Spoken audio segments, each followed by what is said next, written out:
Hello dears, assalamu alaikum all of you. Welcome back with another video. Hope you are doing good. तो dear students, आज की जो हमारी video है वो यू ग्रेड के जानिब से है, क्योंकि काफ़ी लंबे इंतज़ार के बाद जो है वो finally the United states educational foundation इन पाकिस्तान की जानिब से जो सेमेस्टर एक्सचेंज प्रोग्राम अनाउंस होता है वो अनाउंस हो चुका है। तो आज की इस वीडियो में मैं पूरा बताऊंगा कि आपने कैसे अप्लाई करना है, कौन सी चीज़ें इंपॉर्टेंट है इसमें, और कैसे ऑनलाइन अप्लाई करके हमें एप्लीकेशन को सबमिट करना है।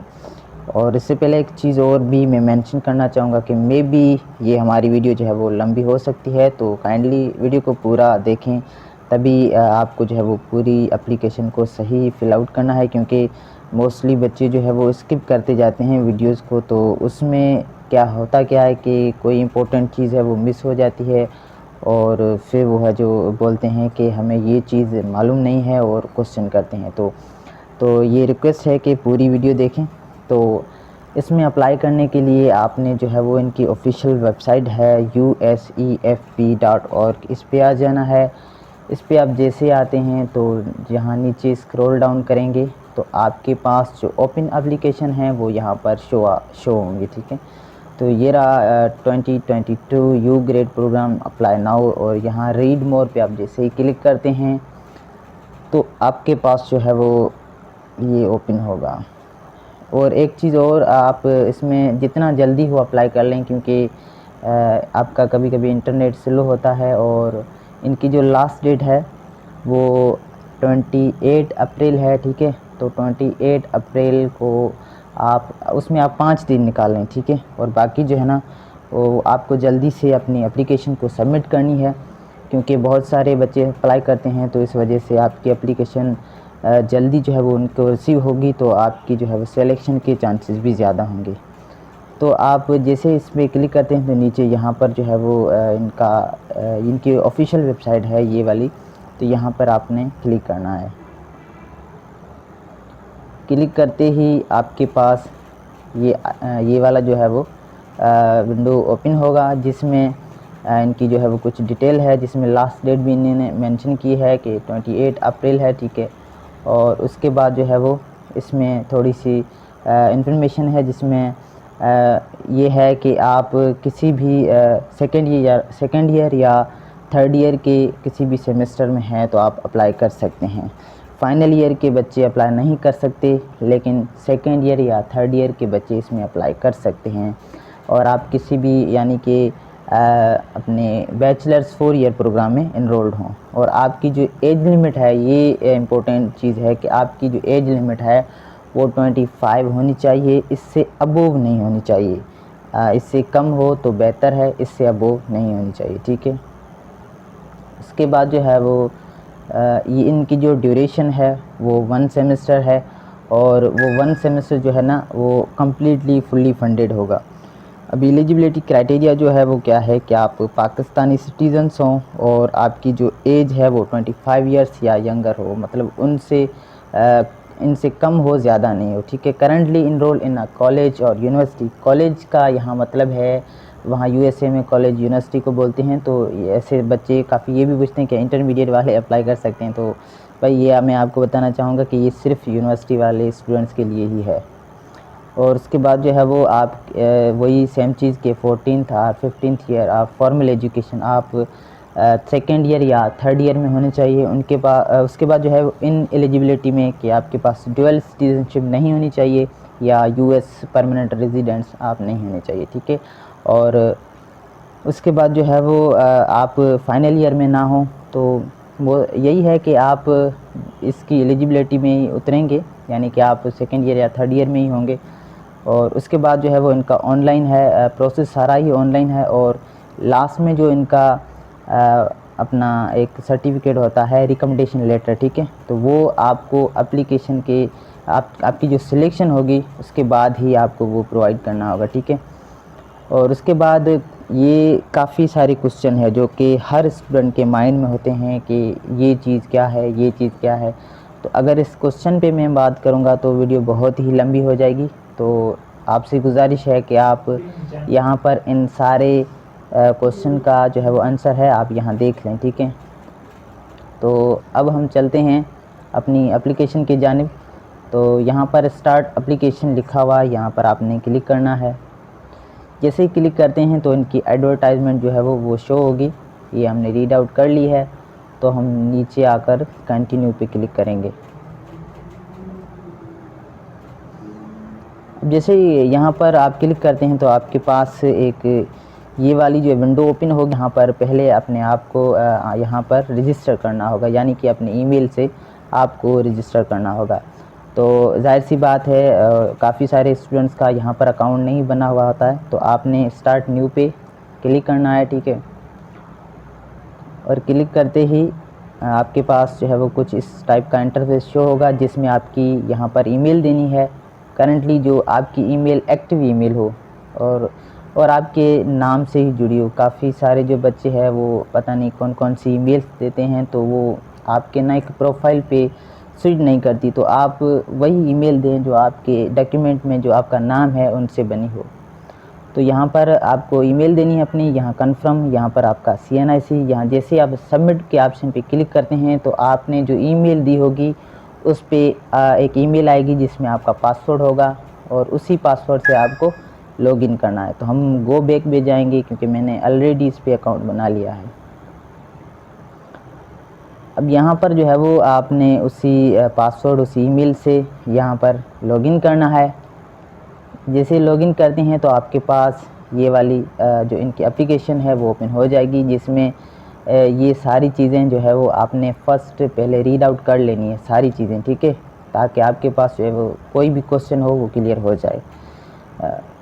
अब ये है कि अगर ये मैं पढ़ूंगा तो लंबी हो जाएगी वीडियो, ठीक है, जिसमें ये फील्ड ऑफ स्टडी है, ठीक है, कि कौन कौन सी फील्ड्स हैं।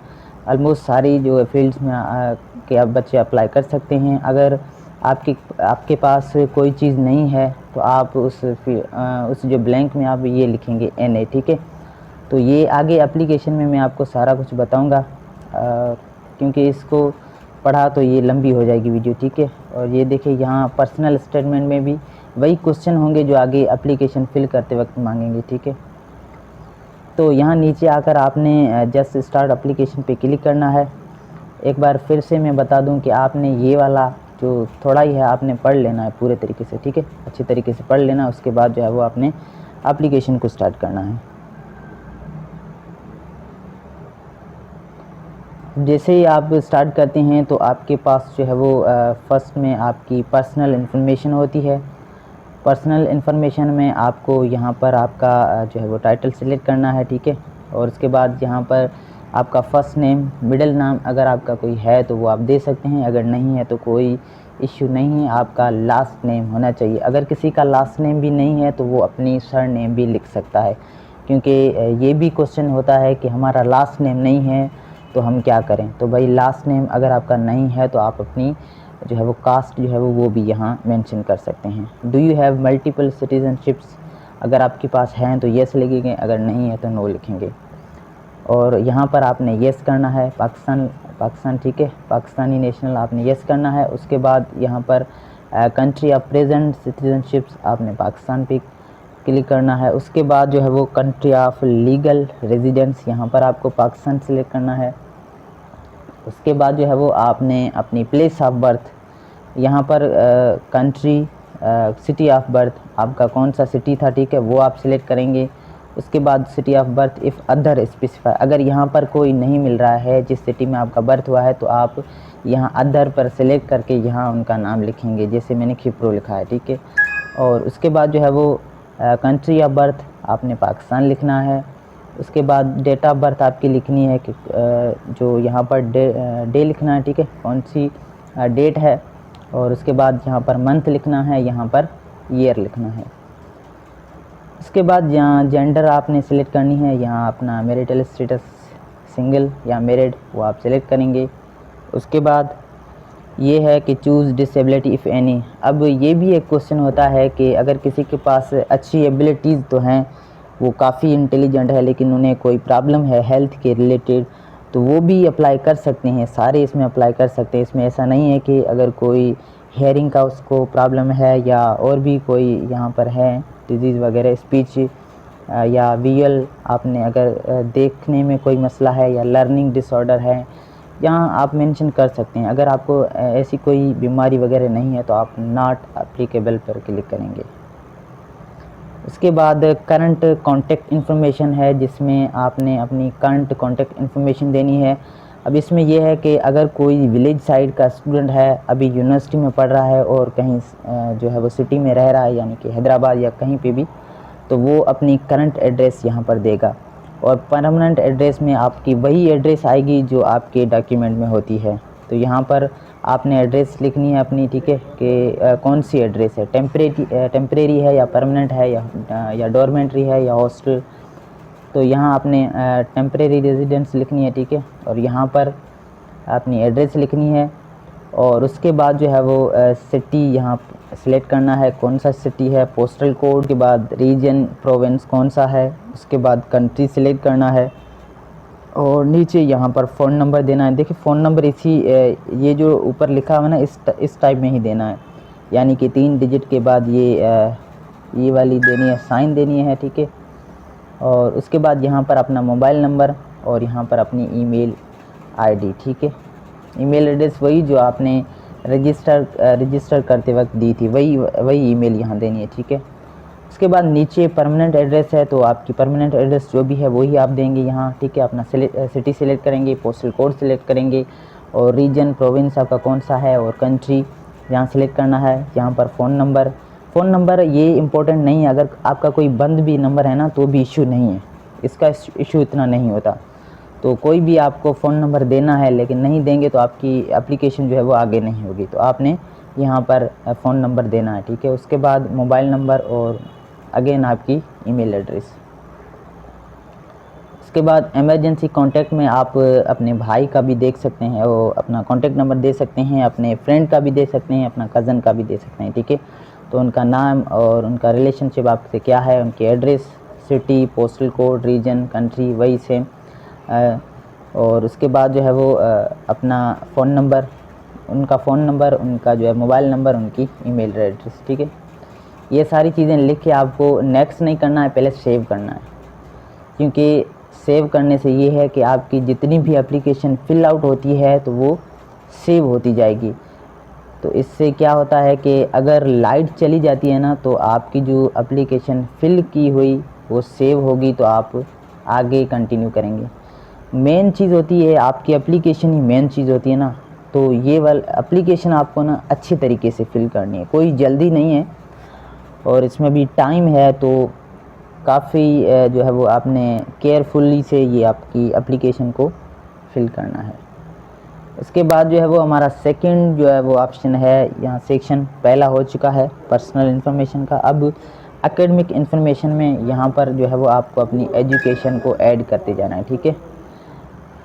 ऐड एजुकेशन पे आप जैसे ही क्लिक करते हैं तो यहाँ पर जो है वो आपकी अपनी एजुकेशन लेनी है, ठीक है। यानी कि लास्ट एजुकेशन आपकी कौन सी है, आप मैट्रिक की भी दे सकते हैं और इंटरमीडिएट की भी दे सकते हैं। अगर आपकी ग्रेड्स वगैरह अच्छे हैं तो आप मैट्रिक की भी दे दें, ठीक है, लेकिन ये इम्पोर्टेंट है कि आप इंटरमीडिएट की ही दे दें। तो यहाँ पर डिग्री नेम, ठीक है, कौन सा है, ए लेवल, इंटरमीडिएट या जो भी है, और करंटली इनरोल्ड हैं या नहीं, यहाँ पर नो सिलेक्ट करेंगे। यहाँ पर स्टार्टिंग डेट लिखेंगे, कहाँ से कहाँ तक आपने किया था, यहाँ पर ईयर लिखना है और कंप्लीशन की डेट लिखनी है, ठीक है। इसके बाद फील्ड ऑफ स्टडी आपकी कौन सी थी वो आपने सेलेक्ट करनी है और इंस्टीट्यूट का नाम। हाँ, ये चीज़ एक इम्पोर्टेंट है कि अगर आपका यहाँ कॉलेज वगैरह नहीं आ रहा है या स्कूल नहीं आ रही है तो आपने पाकिस्तानी कॉलेज सिलेक्ट करके यहाँ नीचे जो है वो एक ऑप्शन आता है इंस्टीट्यूट नेम, तो यहाँ पर आपने कंप्लीट उनका नाम लिख देना है, ठीक है। ऐसे ही आपने जितनी भी आपकी एजुकेशन है वो आपने ऐसे फिल आउट करते जाना है, उसको सेव करते जाना है, ठीक है। तो यहाँ मैंने इंटरमीडिएट ही लिखा है, ठीक है। उसके बाद नीचे जो है ये वाली ऑप्शनल है, टॉफिल टेस्टिंग ये वगैरह, ये सारी चीज़ें आप इनको ना छेड़ें, इनको छोड़ दें। अगर किसी के पास है तो वो दे सकता है, कोई इश्यू नहीं है। उसके बाद जो नीचे इसके अलावा कोई और ऑप्शनल टेस्टिंग वगैरह होती है, जैसे GRE है या ETC सॉरी हाँ SAT है या ACT है या IELTS वगैरह या कोई भी, तो वो भी आप दे सकते हैं अगर आपकी है। और यहाँ नीचे लैंग्वेज प्रोफेंसी, तो ये इम्पोर्टेंट है, आपने फिल करना है नेटिव लैंग्वेज आपकी कौन सी है और कितने साल आपने वो लैंग्वेज स्टडी की है और उनकी लोकेशन देनी है। उनके बाद foreign language including English, rate your ability fair good excellent. तो यहाँ पर इंग्लिश आपकी जो है वो अच्छी है कैसी है, मतलब वो सिलेक्ट करना है, फेयर है, गुड है, एक्सीलेंट है, तो मैंने एक्सीलेंट किया है। यहाँ राइटिंग एबिलिटी आपने आपकी कौन सी है कि गुड है, अच्छी है, तो वो भी आपने सेलेक्ट करना है। स्पीकिंग एबिलिटी, तो यहाँ पर भी मैंने एक्सीलेंट लिखा है। और भी कोई अगर लैंग्वेज आती है तो इसी तरीके से आप उनको सिलेक्ट करते जाएंगे और उनको सेव करते जाएंगे, ठीक है। उसके बाद यूनिवर्सिटीज़ कोर्सेज, अब यहाँ पर नीचे आपने list below in English few university courses you have taken and the grades you have received. तो यहाँ यूनिवर्सिटी भाई ये है कि लास्ट में मतलब पिछले कुछ सालों में आपने कौन कौन से सब्जेक्ट पढ़े हैं और उनमें कितनी आपकी ग्रेड वगैरह है, तो वो आपने मेंशन करनी है। तो मैक्सिमम आप 15 का देंगे, ठीक है। तो यहाँ पर ऐड कोर्स पे आप सिलेक्ट करते जाएंगे। जैसे ही ऐड पे क्लिक करते हैं तो यहाँ पर आप उनका एकेडमिक ईयर लिखेंगे, यानी मैंने जो लिखा है 2017 से 18, ठीक है। और सब्जेक्ट कोर्सेज कौन कौन से हैं, बायोलॉजी, केमिस्ट्री, फिज़िक्स, जो भी है, मैक्सिमम आपको 15 देने हैं। उसके बाद ग्रेड परसेंटेज आपकी क्या थी उनमें, ऐसे ही करते जाना है और सेव करते जाना है। इसी तरीके से आपको 15 जो है वो अपने कोर्सेज सिलेक्ट करने हैं और उनके ग्रेड्स वगैरह लिखने हैं।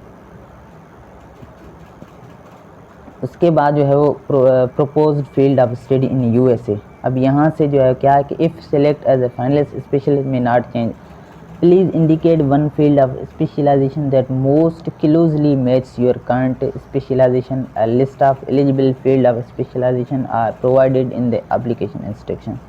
तो यहाँ पर आपको आपकी फील्ड के रिलेटेड कोई भी क्लोजली जो रिलेटेड फील्ड है वो आपको सिलेक्ट करनी है। तो उसमें इससे ये है कि अगर आपकी सिलेक्शन होती है तो आपको उसी फील्ड में वहाँ पर पढ़ाएंगे। उसके बाद जो है वो करंट एकेडमिक इंस्टीट्यूशन, तो यहाँ पर आपको अपनी यूनिवर्सिटी का जो है वो वही देना, यूनिवर्सिटी की एजुकेशन देनी है, ठीक है। यहाँ पर यूनिवर्सिटी का नाम, यहाँ पर अगर नहीं है, यहाँ पर नाम नहीं आ रहा तो यहाँ पर आप भी नाम लिख सकते हैं। और फैकल्टी या आपका डिपार्टमेंट कौन सा है, करंट आपकी डिग्री कौन सी है, बैचलर्स 4 ईयर लिखेंगे। एकेडमिक डिग्री CGPA आपका कितना था लास्ट सेमेस्टर में वो लिखेंगे और CGPA आउट ऑफ 4, यहाँ पर 4 सेलेक्ट करेंगे। यहाँ पर आपके यूनिवर्सिटी की एड्रेस देंगे, ठीक है। यहाँ पर सिटी कौन सा है आपकी, आप जो करंट एकेडमिक आपकी इन्फॉर्मेशन है उनका सिटी कौन सा है वो लिखेंगे। यहाँ पर पोस्टल कोड, यहाँ पर कंट्री और यहाँ पर उनका फ़ोन नंबर यूनिवर्सिटी का, ठीक है, यहाँ फैक्स नंबर। और लास्ट एकेडमिक इंस्टीट्यूशन में आपने इंटरमीडिएट की देनी है, ठीक है। याद रखें, लास्ट एकेडमिक इंस्टीट्यूशन में आपने अपनी इंटरमीडिएट की ही देनी है। तो यहाँ पर नाम आपको चूज़ करना है कि आपने कहाँ से इंटरमीडिएट किया है। ये वाली वही बात कि अगर नहीं आ रहा है तो यहाँ पर आप उनका नाम लिख सकते हैं, ठीक है, यहाँ पर। और उसके बाद फैकल्टी, डिपार्टमेंट, प्री मेडिकल या प्री इंजीनियरिंग जो भी है, लास्ट डिग्री, इंटरमीडिएट, और आपका परसेंटेज क्या था आउट ऑफ 100 परसेंटेज में वो लिखेंगे। उनके बाद कॉलेज की एड्रेस लिखेंगे और कॉलेज का सिटी लिखेंगे कौन सा था, पोस्टल कोड आपको यहाँ लिखना है। उसके बाद जो है वो कंट्री सेलेक्ट करना है और यहाँ पर फ़ोन नंबर लिखना है अपने कॉलेज का, ठीक है। फैक्स नंबर अगर है तो वो आप लिखेंगे। उसके बाद जो है वो प्रेजेंट कोर्स ईयर, मतलब आपका कौन सा ईयर है, सेकेंड ईयर या थर्ड ईयर, ये 2 ही अप्लाई कर सकते हैं, ठीक है। फाइनल ईयर वाले बच्चे नहीं कर सकते हैं, ये बात क्लियरली मेंशन्ड है। तो आपने यहाँ पर अपना ईयर सेलेक्ट करना है, सेकेंड है या थर्ड है, और उसके बाद सेमेस्टर सेलेक्ट करना है कि कौन सा सेमेस्टर है। उसके बाद जो है वो एक्सपेक्टेड ग्रेजुएशन डेट यहाँ पर मेंशन करनी है, ठीक है। उसके बाद current specialisation measure in home, तो यहाँ पर अपना मेजर आपको सिलेक्ट करना है, ठीक है, जो भी है। तो मैंने क्लिनिकल मेडिसिन चूज़ किया है एग्जाम्पल के तौर पर, आपका जो भी है वो आप लिखेंगे। उसके बाद यहाँ सेव करेंगे तो आपकी ये वाली इन्फॉर्मेशन सेव हो जाएगी, ठीक है। उसके बाद जो है वो हमारी एडिशनल इन्फॉर्मेशन है, ये पार्ट और एकेडमिक जो इन्फॉर्मेशन है ये दोनों इम्पोर्टेंट है, बहुत ही इम्पोर्टेंट है, ठीक है। यहाँ पर प्रीवियस वीज़ा इन्फॉर्मेशन में आपको अगर आप पहले कभी गए हैं तो येस करके उनकी डिटेल देंगे, अगर नहीं गए तो नो करेंगे। उसके बाद जो है वो ये नॉन एकेडमिक एक्टिविटीज़ है जो कि आपकी एप्लीकेशन को स्ट्रॉन्ग करती है, आपको सिलेक्शन के चांसेस ज़्यादा होते हैं, ठीक है। तो ये देखें आप इनमें मैक्सिमम जो है वो 10 एक्टिविटीज़ को ऐड कर सकते हैं। अब यहाँ पर आपकी वो एक्टिविटी कोई भी हो सकती है, आपने वॉलंटियर है या वन डे वर्कशॉप है या आपने कहीं पर स्पीच या डिबेट वगैरह या किसी में भी हिस्सा लिया हो या लीडरशिप पोजीशन है, कोई भी है, या आपका वर्क एक्सपीरियंस है, आपको कोई अवार्ड मिला है, ठीक है, तो वो आपने यहाँ पर ऐड करना है। इससे ये चीज़ें ना ये इम्पोर्टेंट है आपकी एप्लीकेशन के लिए, क्योंकि वो आपकी एप्लीकेशन के साथ साथ आपकी एक्स्ट्रा एक्टिविटीज़ भी देखते हैं ना कि इस बच्चे में कितना टैलेंट है। तो इम्पोर्टेंट है कि आपकी जितनी भी एक्टिविटीज़ हैं आप सर्टिफिकेशन वाली उनके आपके पास जो है वो सर्टिफिकेट होना लाजमी है। तो वो वाली एक्टिविटीज़ आपने यहाँ मेंशन करनी है जिनके आपके पास सर्टिफिकेट हो, ठीक है। तो यहाँ पर उनका लोकेशन, इंस्टीट्यूट या कॉन्टैक्ट नंबर उनका लिखना है जहाँ आपने ये एक्टिविटी की है, और उसके बाद कौन सी एक्टिविटी थी कि वॉलेंटियर था या जॉब है या कोई भी है, ठीक है, या तो वो आपने यहाँ पर लिखना है। उसके बाद यहाँ डेट मेंशन करनी है कि कहाँ से कहाँ तक थी, और उसके बाद सेव करना है। ऐसे ही आपने 10 एक्टिविटीज़ को आपने यहाँ देना है, ठीक है, नंबर वाइज देना है जो भी है आपकी। उसके बाद जो है वो यहाँ एडिशनल इन्फॉर्मेशन में क्या है कि have you ever been arrested, तो आपने नो करना है, अल्लाह बचे भाई किसी को कोई भी अरेस्ट ना हुआ हो, तो आपने यहाँ पर नो लिखना है। उसके बाद have you ever been expelled from any academic institution, आपने नो करना है, यहाँ पर भी NA करना है। बाद आपने सेव करना है। अब जैसे सेव करते हैं तो आपके पास जो है वो एडिशनल इन्फॉर्मेशन का जो है वो पार्ट फिल होता है, और सेव होने के बाद आपके पास जो दूसरा है वो पर्सनल स्टेटमेंट। अब पूरी एप्लीकेशन में अगर हम देखें तो ये वाला जो पार्ट है ना ये बहुत ही इम्पोर्टेंट है। यही वो पार्ट है जो आपको सिलेक्ट करने में हेल्पफुल है। अब ज़्यादा ये भी एक क्वेश्चन है कि अगर किसी की 2.5 या 2.6 या 2.7 GP है, या अगर किसी की 3 से लो है, क्या वो अप्लाई कर सकते हैं? भाई आपकी CGP है ना वो 2.5 से अबव होनी चाहिए, आप अप्लाई कर सकते हैं।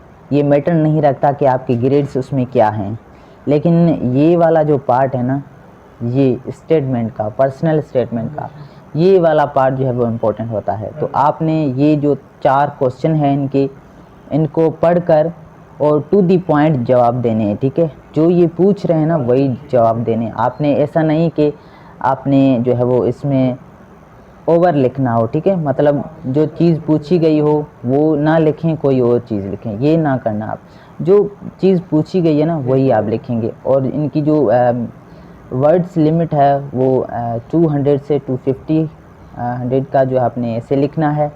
यहाँ पर देखें इसमें अगर 15 दिन भी होते हैं या 10 दिन भी होते हैं ना, कोई मसला नहीं है। आपने ये वाला ऑप्शन अच्छे तरीके से फिल करना है।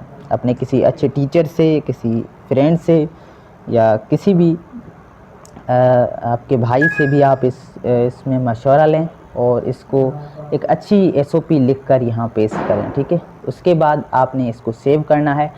सेव करने के बाद जो है वो आपकी ये लास्ट स्टेप है डॉक्यूमेंटेशन का। उसके बाद आपको अपनी एप्लीकेशन को 2, 3, 4 दफ़ा आपने रिव्यू करके फिर सबमिट करनी है। अब ये वाला जो डॉक्यूमेंट का ऑप्शन है जिसमें आपकी रिसेंट डिग्री ट्रांसक्रिप्ट यानी कि आपकी सेमेस्टर की ट्रांसक्रिप्ट आपने यहाँ पर अपलोड करनी है, ठीक है, यहाँ पर आपको अपलोड करनी है। और उनकी जो साइज़ है वो 1 MB से ज़्यादा नहीं होनी चाहिए, ठीक है। और उसके बाद इंटरमीडिएट या O लेवल की ट्रांसक्रिप्ट्स देनी है। आपने यहाँ पर इंटरमीडिएट की ही देनी है, ठीक है। उनकी जो है वो ट्रांसक्रिप्ट या मार्कशीट हम जिसे कहते हैं वो उनको आपने PDF बनाकर यहाँ पर अपलोड करना है। और नीचे ये जो है ये इसमें क्या है कि आपकी अदर सपोर्टिंग डॉक्यूमेंट्स में आपके जो भी सर्टिफिकेट हैं आपकी जो है वो एक्टिविटीज़ के, तो आपने उसको एक ही PDF में अटैच करके 4-5 को फिर आपने यहाँ पर अपलोड करना है, ठीक है। तो इसको सबमिट करने डॉक्यूमेंट को अपलोड करने के बाद लास्ट में ये जो रिव्यू वाला ऑप्शन आता है, तो यहाँ पर आपने क्लिक करके अपनी एप्लीकेशन को अच्छे तरीके से रिव्यू करना है और उसके बाद ही सबमिट करना है। ठीक है, तो उम्मीद है कि काफ़ी सारी चीज़ें जो है वो आपकी क्लियर हो चुकी हैं। अगर कोई और क्वेश्चन है इसके रिगार्डिंग तो आप हमें कमेंट सेक्शन में पूछ सकते हैं और मिलते हैं अगली नेक्स्ट वीडियो में। तब तक के लिए अपना बहुत सारा ख्याल रखिएगा और मुझे दुआ में याद रखिएगा। अल्लाह हाफिज़।